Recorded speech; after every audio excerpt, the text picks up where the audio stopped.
All right, there we go. So again, welcome everybody to our discussion on the comps revision. Going to talk to you a little bit about why we're doing the comps revision, how we're doing the comps revision, and then going over the sample questions with you and answering any questions you have. It is really important that you be part of this process. So I need to know what makes sense. I need to know what doesn't make sense, and we'll be talking about that. And Patricia, you were with me yesterday a little bit. If I missed something, you can mention that too, in case you remember something. All right, so let's start from the beginning. So I took over this position back in fall 2022, I believe it was, the Director of Scholarly Engagement, and I assumed responsibility for the comprehensive exam. When I started looking at the comprehensive exam data, I didn't find it to be data that made me very happy. So I started digging into the situation and trying to figure out what was going on. And through no fault of anybody who was previous to me, I don't want to put any blame on anybody, but the system was just not as strong as it could have been. And there was a lot of subjectivity in the way that the test is being graded. When you look across like professor to professor to professor, everybody's using the same rubric, but it's really hard to get 100% rate inter-rater reliability on that, right? And so I would say that the retake percentage was higher than I felt like we should have. And so I began to dig into possible solutions to that. We considered a portfolio process, we considered a lot of things, but ultimately I landed on an objective test, and one that was going to be structured similar to the National Clinical Mental Health Counselor exam, with the focus being that it would be focused on scenarios, because the thought is that we're training you to be counselor educators across 5 core domains: counseling, teaching, supervision, leadership advocacy, and research. One of the other deficits of the previous model is that it only measured counseling, and then and only in part supervision and teaching. It did not examine leadership advocacy and research, which was a shortfall of the previous comprehensive exam. And we really needed to have a comprehensive exam that examined all 5 K-CREP areas, the core areas. So I proposed an objective test. That proposal was accepted, and I pretty much selected a group of faculty members based on a lot of different criteria. I really strove to have as diverse a committee as I possibly could. So I looked for a committee that reflected racial diversity, that reflected relational and sexual orientation diversity, that reflected subject matter expertise diversity. Also looked at going across the span of our faculty as far as experience, from a couple of faculty members who've literally just finished their dissertations, one of those at UC, and all the way up to some of our more experienced faculty, but even distribution across that comps committee for that purpose. So really wanted it to be something that was kind of a fair representation of both our student body and our faculty, to show that that diversity was represented. So selected that group. That group then did a screening where they screened what their comfort and their expertise was with the 5 core areas. They were then trained on item writing and scenario writing by Dr. Bonfini and I, who are both NBCC item writers. And we trained them on how to write the items. We did 2 scenarios with them where we edited and wrote items and corrected items for those as part of that training. Then the team was divided up into teams based on subject matter expertise. They wrote scenarios and questions, and then those scenarios and questions were shared with another team on the comps group for editing and feedback. They received that editing and feedback, and they then corrected those things based off what their fellow peer team had given them as far as corrections. And then the material was sent for each scenario, was sent to the subject matter experts for the courses associated with that subject matter core area. So if it was a teaching scenario, it's going to go, this is where we are in the process right now, it's going to go to the subject matter experts in teaching. They will review it to ensure that that material is A, covered in the courses, B, representative in the materials in those courses, and see that they don't have any suggestions, corrections, or clarifications for the team. Those clarifications will go back to the team. The team will finish editing, and then that scenario and the 10 questions that go with that, each scenario will go into the pool. When you take the test, there will be several scenarios per core area. You will randomly receive 2 scenarios with 10 questions each for each core area. There will be a pool. So Betty's taking the test at the same time Priscilla's taking the test. You'll potentially get different. You might get one same. Doesn't know. It's random. Okay. So you will have the opportunity to enroll for comps. You do have to register the semester prior. So in order to register for fall, most of you that have already done it know that closed in summer. Why is it such a big gap between when you register and when you take the comps? Well, because we have to verify that you have in fact passed and taken all the core courses, that you don't have any holds for any reason on your account. So there's some background work that I have to do to verify your readiness, and that you don't have any cares, that remediations pending, anything like that. And so I need time to do that for everybody. And your advisor also has to sign off on your request. So the request for the spring comps, which will happen in the first term of spring, and I'll tell you why in a second, will be going out next week. So that registration will be open until the 15th of October. And so at that point, it will close to give me time to do what I need to do in order to make sure you're ready to take the exam starting in January. For those of you that are going to be taking the new comps exam this semester, it's going to run in the second term. So what will happen is I will approve you to be enrolled in that course. It is a restricted course, so you shouldn't be able to enroll yourself in it. And I will take whoever's registered and been approved. They will be notified that they're going to be enrolled in that course. They'll get enrolled in that course. And what will happen is in October, when the course opens, you will get access to the course. You get to decide when you take each part. Each part will be done individually. So you'll be able to take the counseling or the supervision or the teaching or the leadership advocacy or the research in any order that you want to take it. You log into the test. Once you're open the test, you must finish the test. You cannot close it and save it. Okay, so it's an open intake. There's no closing it. So you're going to want to make sure you keep that screen active and scroll every now and then, right? So that it stays active. I'm going to try to work with IT to make sure they don't have a timeout time on that, but just please make sure that you keep it active. All right, so you're going to take each section in the order that you want to take it. So the first week you could take one section, you could wait a week, you could take the next one. You have 8 weeks, the full length of the class, to take all of the sections that you need to take. You will get an immediate score on your section. For the pilot, you need to get a 70 or above on each section. If you get less than a 70, don't panic, don't worry about it. We will address that at the end of the term once we know all of your scores. So if you decide to take all your scenarios in the first 2 weeks, and I see that, right, and you missed one, we can go ahead and set up a remediation plan. If you wait till the end of that term, then I'll do it at the end of the term. So I'm going to try to be monitoring the program, see where you are. If you fail, you only need to repeat that one section, and you'll repeat in the next administration. This is also why I'm adjusting the timing of the comprehensive exam. At this point, what's happening is the administration of the exam has been once a semester. And if you failed any part, you had to wait till the next semester in order to take the exam. And so I'm reorganizing that. So beginning in the spring, if you start to take this new exam, you'll take that in term 1, so that if you need to repeat anything, you'll have a second option in that semester to repeat it in term 2, so that you don't get your dissertation delayed a whole nother semester.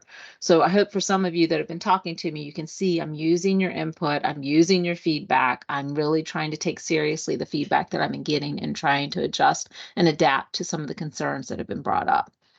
So one additional piece of each core area is at the end, you will be asked to give feedback on any questions you found confusing, anything you didn't understand, and that feedback will be taken very seriously. So I will evaluate that feedback at the end of each administration and decide with the comprehensive team if we need to make revisions to a question, right? If we see that half the students are getting one question right and half are getting it wrong, maybe we need to work on the wording or something. So any feedback you give us will be taken seriously. So I don't want you to feel like that's wasted time. It's really important to give us that feedback at the end. So you'll literally take all your questions, and then there's going to be a box. Please provide any feedback, input. Of course, I always welcome thanks and praise and yay, it worked and I liked it. That's awesome too. You don't have to always just tell me the negative stuff. But you can tell me both, a little bit of positive, a little bit of negative feedback. That'd be great. And we will utilize that feedback to continuously improve the test. The thought is that the pool of questions, each question scenario will be used anywhere between 4 to 5 times, and then it'll be retired into a practice pool that people will be able to use to practice, that will maybe also be implemented into some of the corresponding courses so that they can begin to practice the process prior to getting to comps. So that's the long-term goal. All right. Any questions, any thoughts about the process?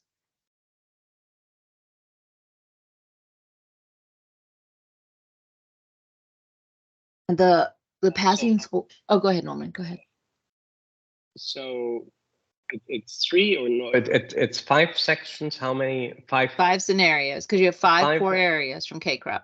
Okay, and 1 scenario per core area, or 2 scenarios? 2 scenarios per core area for a total of 20 questions, 10 questions per scenario. So when you open up that section, you'll get scenario 1, either in full or in part, and then you'll work through the 10 questions. Some of the scenarios, you get a little piece, you answer a couple questions, you get the next piece of the scenario, you get a few more questions. Some of the scenarios, you get the full scenario, and then you have the questions. So do I just get 1 scenario for 1 area, and then I log in a second time, and then I do the second when you scenario? log in, you're going to log in and choose which core area you want to take. So when you choose supervision, you're going to get both supervision scenarios for your test with their questions. So that each section, there's going to be 5 sections. And each of them have 10 questions. So the total that we'll be answering will be 20 questions for two scenarios, for 1 core area combined. 1 core area equals 2 scenarios equals 10 questions each. Total test equals 100 questions, 10 scenarios. We do that in 5 sections. And you do it in 5 sections that you can time on your own, as long as they're completed by the end of the term.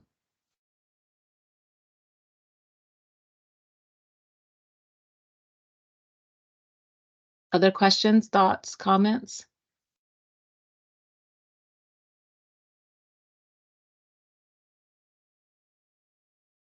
All right, let's go over the example. Oh, go ahead, Betty. You said that if we don't meet that 70 mark, we can retake that section. Just that section, exactly. So you would retake both, like 2 new scenarios. You would get 2 new scenarios. We would ensure you had 2 new scenarios, so they will not be the same scenarios. Same content area, but different scenarios. Dr. Stretch, do you have specific recommendations for the way to study for the exam? Yes. Like for a licensure exam, you know, I did Rosenthal and things like that. But well, yeah, and let me just kind of address. So thank you, Andrew. I appreciate that. So here's the thing. We have identified the materials that are in all the courses, right? We're going to provide you with a master list of those resources. So you're going to have those. Those are the resources that are used to develop the exam. So there's going to be no like secrets. I really want to stress this is not a knowledge and comprehension test. This is not the NCE, so you're going to have to approach it differently. It's more like the NCMHCE. We are assessing 4 Bloom's taxonomy areas: your ability to apply, your ability to analyze, your ability to synthesize, and your ability to evaluate. Okay, so it's not going to be, did you memorize a bunch of stuff? So really, it's your ability, if you can do what we've been teaching you to do. It's not about remembering this specific resource. Okay, it is open book, it is open note, it is not open chat GPT or open peer. Okay, so you do need to complete it independently. At this point in time, we are not proctoring it, but if we start to see issues, we will begin to proctor it. Okay, but that we would like to avoid, because that'll be an additional expense for students if we have to do that. So we're trusting you guys to have integrity in the process, and of course, not to share scenarios and things like that.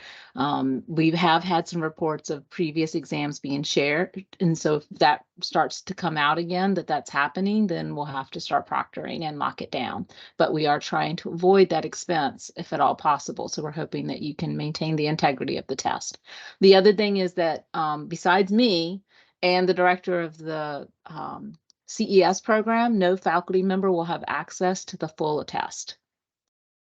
So we also are creating some integrity issues with the faculty. Not that we don't trust the faculty, but we just want to reduce the opportunities for any problems. So we're going to make sure that that is a protected and secured test. So even the comp revision, they won't see the whole test. None of them will see the whole test. I'm the only one. And then right now, Dr. Dean is the only other person who has seen the whole test. Okay. All right. What else can I tell you? So with studying for Andrew, what your question was is one, I don't think you need to study. I'm going to be honest. Okay. You might want to review. Like if you're about to take the supervision, you might want to look through any notes. You might want to watch a few videos just to jog your memory about best practices, right? You may want to review things that you had, maybe if you'd written a paper or something from that class, just to kind of jog your memory. But the goal is that this test is really about you becoming a counselor, educator, and supervisor. It's not about you memorizing a bunch of data. And I hope you saw that in the sample. It was more about how you would use what you've learned. It's not really something you can study for. All right, but you can use your resources to find answers if you're stuck between something. But it's really more about looking at the clues in the scenario and considering the whole situation versus having the right answer for one question. And we're going to see some examples of that in the sample when I go over that. Does that help, Andrew? Yeah, I mean, taking it from kind of a framework of Bloom's taxonomy, that's really what I should look at each question with. Right, exactly. So we're really looking for those higher level, what can you do with it type of things. For anybody who might be repeating the test, I have to get a decision from the directors because there are a few people who are switching from the essay form to the new comp form. Now, one of the challenges is that the new format has 5 areas where the old format had 3 areas. Right now, I am proceeding with a recommendation to the directors that if you have already passed a section of the previous exam, let's say you passed supervision already, that you will be exempt from supervision, but you will need to take the remaining 4 areas. So switching over will mean that you will have to do leadership and research because we need the data for this new test, right? So, and plus you should be assessed on that. So that is the one downside if you're moving from the essay to the new format is that you'll have those 2 other sections plus anything that you didn't pass the first time that you took the test. Okay, so I just want to, but that hasn't been officially decided yet, but that is the recommendation that Dr. Dean and I are moving forward to. The other question that came up yesterday that I thought was a really good question is how do we access the resources in our previous classes because IT's kind of shut that off, right? So I'm going to see what I can find out for you about that. So it may be that I have to have them reload every textbook into the comps course. I don't know yet. So I'll figure that out. These are the types of questions I need y'all to ask because I may not think about those things, right? So I need your help thinking through issues like that we've got to figure out. Okay. And just to be patient because sometimes it takes me a little bit to figure out these answers because it's not just me solving the world's problems. I have to work with a whole group of people solving the world's problems. Okay. All right. So let's take a look at the sample question. All right. Okay. So this is the sample. You guys can see that? All right. Now, when you register, and for those of you that have already registered for the pilot, I'll be sending you the second sample prior to the test. So there's a second sample that we're going to send you to practice. So you have some practice, but that will come with your registration. When you register for the new test, you'll get a sample packet of some sample questions that you can practice prior to the test because we want you to be familiar with it. All right. So we've read the scenario, right, about Maria and what she's doing in her class. So the first question is, which of the following methods would be the best for Maria to use to engage students and facilitate learning about cultural bias in her multicultural course? So you can throw it up in chat. You can say it out loud. What did y'all think the answer was?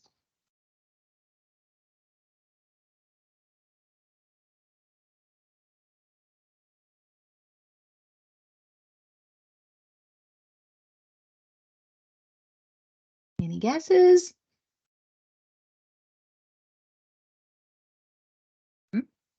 Yep. Yep.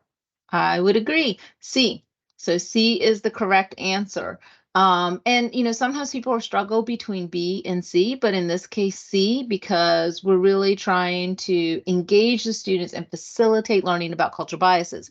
If you're just doing a lecture, we don't know that those student biases are going to come out, right? So a case study, they're going to see examples of biases. They're going to be challenging their own biases. So C is the correct answer. Okay, let me pull up the other version that I have. Where's my other version? Because I want to show you the actual answers as I go. And I will send you guys, all of you that have come today, I'll send you the actual one that you can uncover too. So I apologize. Just give me a second. Let me pull up my other version. Oh, wrong teams.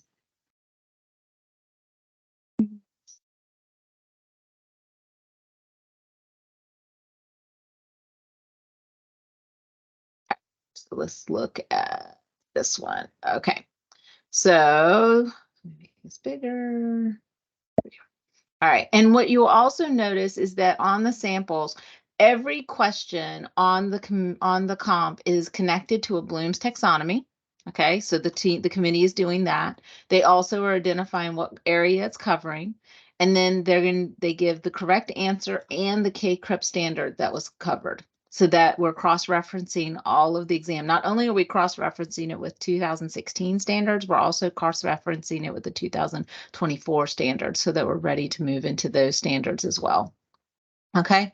The pilot is only for the fall. The spring will be the first full run, just so you guys know. All right, analysis for the second one, analyzing the ethical dilemma involving the student's expression of strong personal beliefs opposing LGBTQ rights. What approach best aligns with Maria's role as a counselor educator? So what are y'all's thoughts? What do you think is the right answer?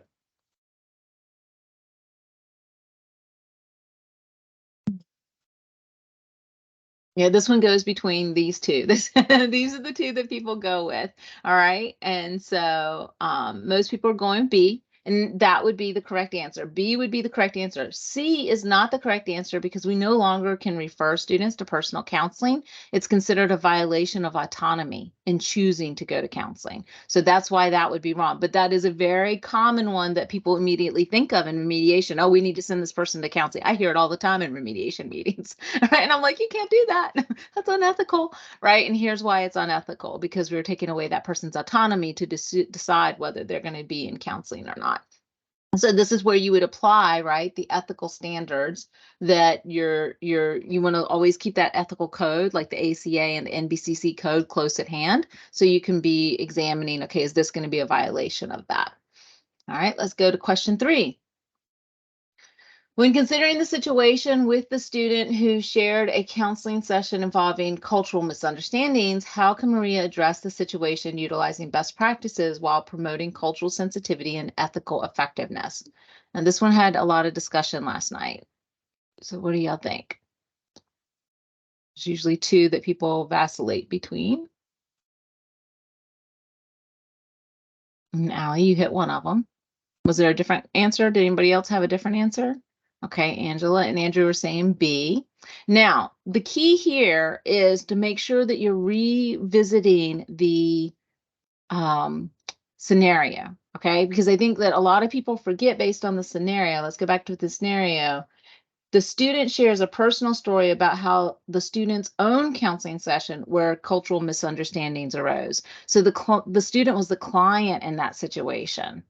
Right. So in that situation, we're probably not going to ask them to address their own role in the cultural misunderstandings. We're going to be more empathetic to them. Right. And we're going to validate their experience, emphasizing cultural competence. Do you see that subtle change? Like understanding where the student was and what the student's role was in that situation changes how we're going to answer that. Okay. And I might do this privately with a client or student at some point, but unless it's pervasive, I probably wouldn't do it right in class either too, but it didn't say necessarily it was in class. But all right, evaluation level. Evaluate the effectiveness of Maria's course in promoting cultural competence among the students. What assessment method would provide insight into the students' growth in this area? What do y'all think?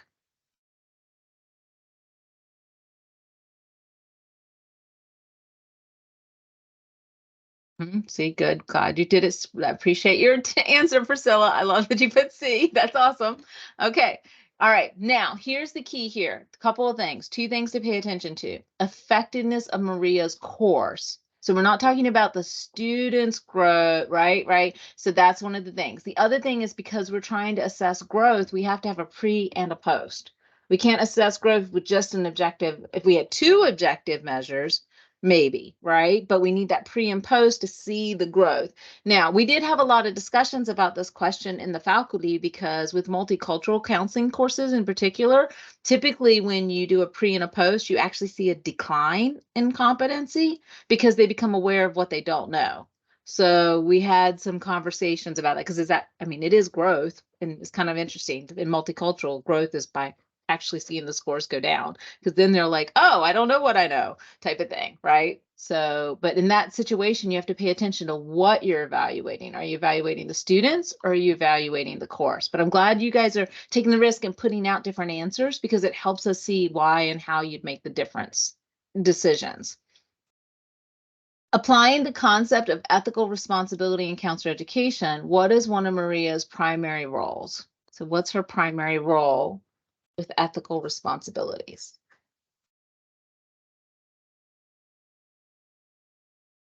Yeah, this one usually doesn't lead to too much debate. Yep, C, you're cultivating that cultural awareness, right? Okay, so we want them to have reflection and be aware of their biases. Now we're moving in analysis of the andragogian teaching techniques. So analyzing teaching techniques, what approach best supports adult learners' engagement in in-depth exploration of cultural issues?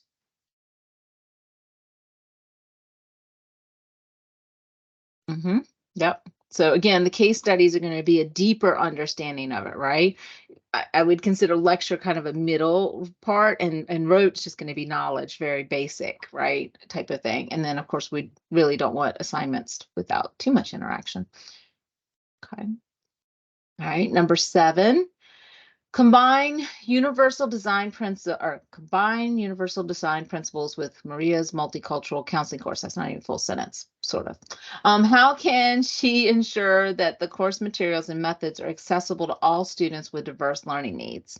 If you've taken stats with Dr. LA, you know that I'm a big fan of this. I overwhelm you with all sorts of things. Okay, so yeah, see, so we want to be attentive to different learning preferences and modalities. Another way this question could have been asked, right, is which of the,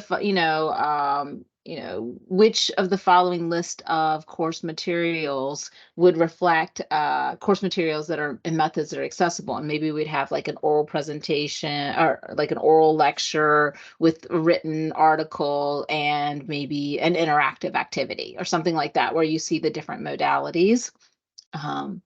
So that would be something, another way that question might be asked. Evaluate the potential impact of mentoring on Maria's ability to address ethical and cultural dilemmas as a new counselor educator. How can mentoring contribute to her professional growth in these areas? Yep, we have a lot of C's on this one. Okay. Right. I think that one's pretty clear because the other questions, the answers are probably not right. All right. Apply gatekeeping functions. How might Maria's role promote multicultural competence among counseling students? So thinking about gatekeeping. Yep. That's the goal. And see, and then the last one is, in the context of the scenario, what is one of Maria's key responsibilities related to educating future counselors? Yeah, we love C for some reason on this one. I don't know why we had so many C's on this. Okay, so thoughts, comments, questions about it?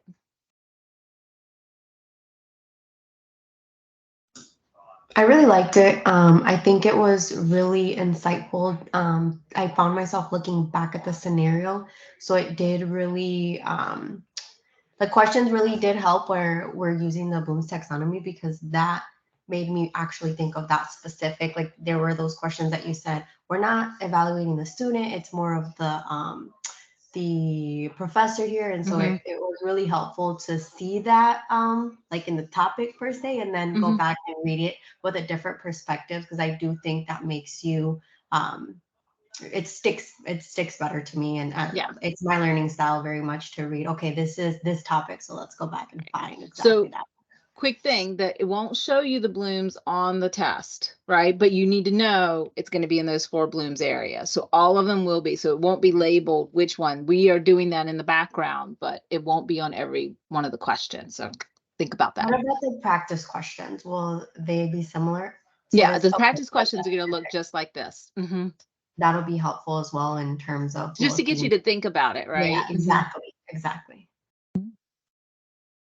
Yeah, regarding that one question about the LGBTQ, I was really surprised that there wasn't anything stronger in there, because I would think there is some gatekeeping issue, because many clients would not be safe with that student. And the way it was worded.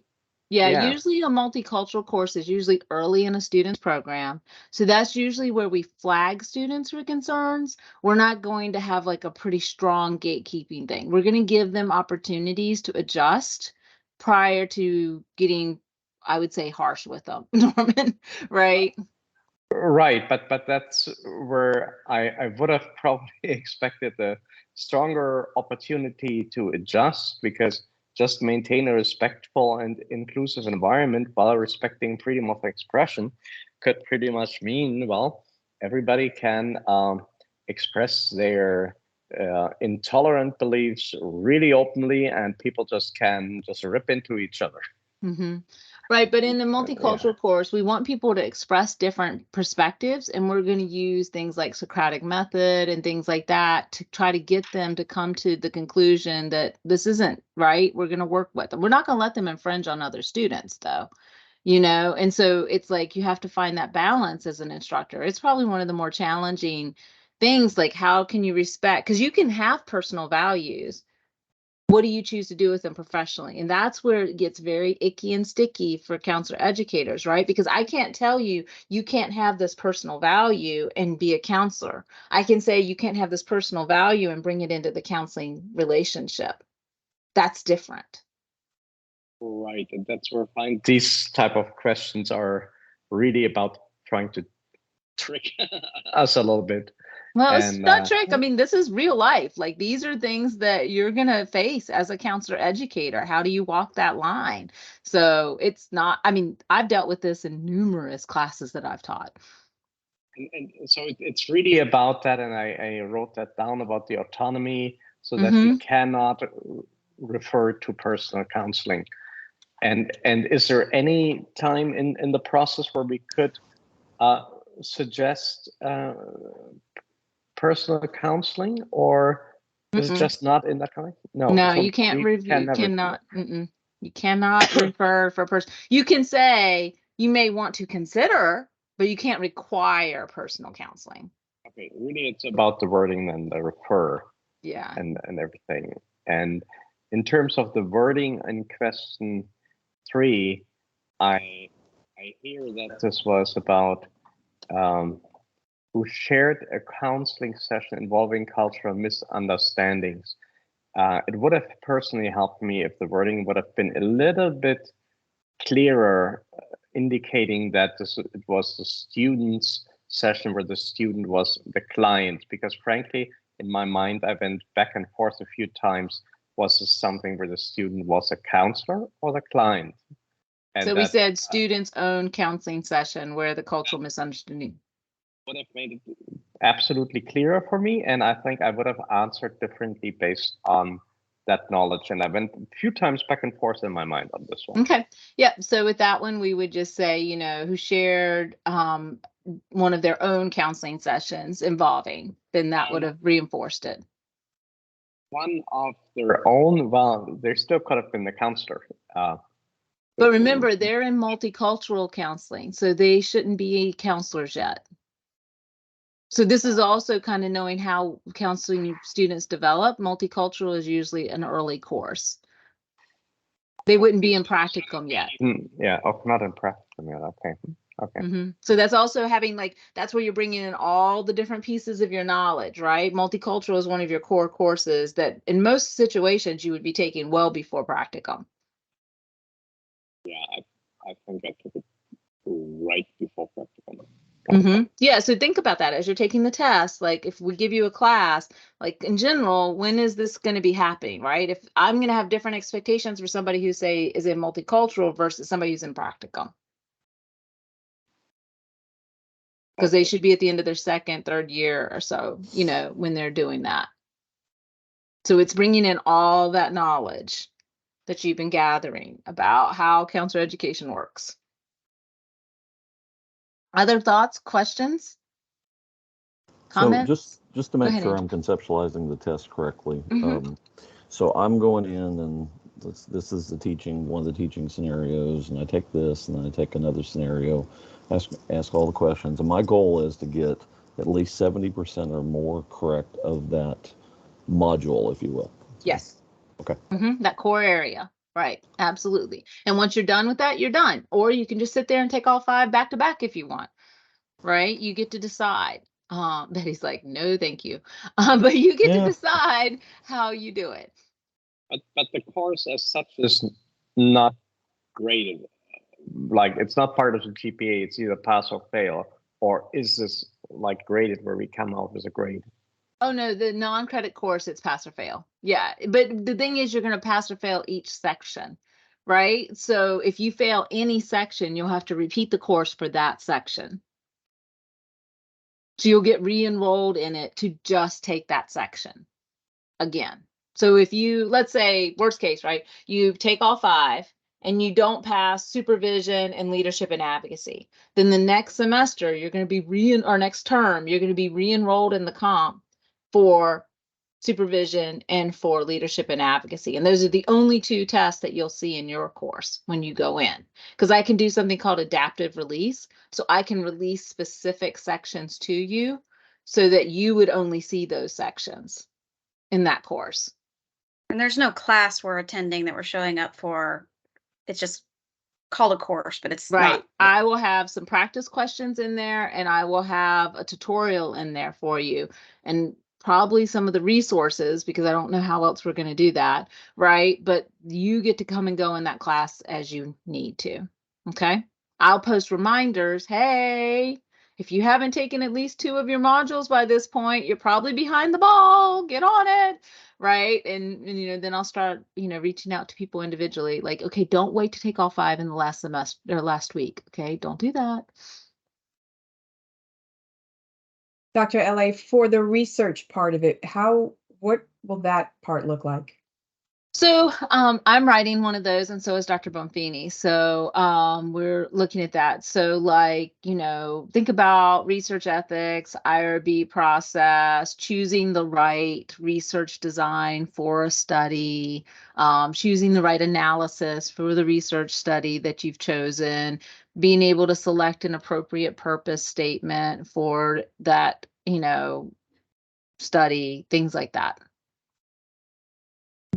An appropriate sampling strategy. So thinking through research design. Yes, Betty? Especially for that additional material might be helpful for preparation. Betty? So, to prepare for the comps, we have to finish just the core, or should we finish like the core and then our research classes? Because your research classes are part of the core. Oh, you can't hear me? You're very, very quiet. You're very quiet. We can hear you. So what I was saying, Betty, is the research classes are part of the core. So everything except the dissertation sequence in your elective. Gotcha. Okay, so 734, your qualitative course, your quantitative course, you have to have those. Now, when you take comps, you can be taking class concurrently with those comps. So I would just be strategic about, which classes you take if you're going to be taking classes with it, And we're, like I said, we're going to give you a rubric that's going to show which classes go with which core areas. I mean, it's pretty obvious, like teaching goes with teaching, supervision goes with super, but so you'll know. I just transferred over to the new 4. Mhm. So like 2 additional classes got added. Right. while I So don't the have all those- professional writing class, there may be some questions about APA format, but it's nothing you shouldn't already know. Okay. And then the advanced courses would not be on the comprehensive exam because not everybody's going to take both advanced classes. So we can't include material that not every student will have. So it'll just be the basic advanced classes or basic qual and the intermediate qual and the intermediate quant that will be included on the test. The advanced classes will not, because like I said, not every student is going to take both classes. So we'll definitely have to have those like 700 or 705. and 734 and 7, yeah. Mm-hmm. Okay. Mm-hmm. Dr. But- LA, I still have to take 850 qualitative research. Do I need to take that before comps or can I take it after You can, comps? no, you can't take it after comps, but you have to take it concurrently with comps or before comps. Got it. All right. Thank you. Mm-hmm. Yeah, and you're going to want to anyway, because you're going to need to have that material for the research part. The theory is that when you finish the semester or the term that you take comps, you should be going into dissertation seminar. Or the next semester at least, right?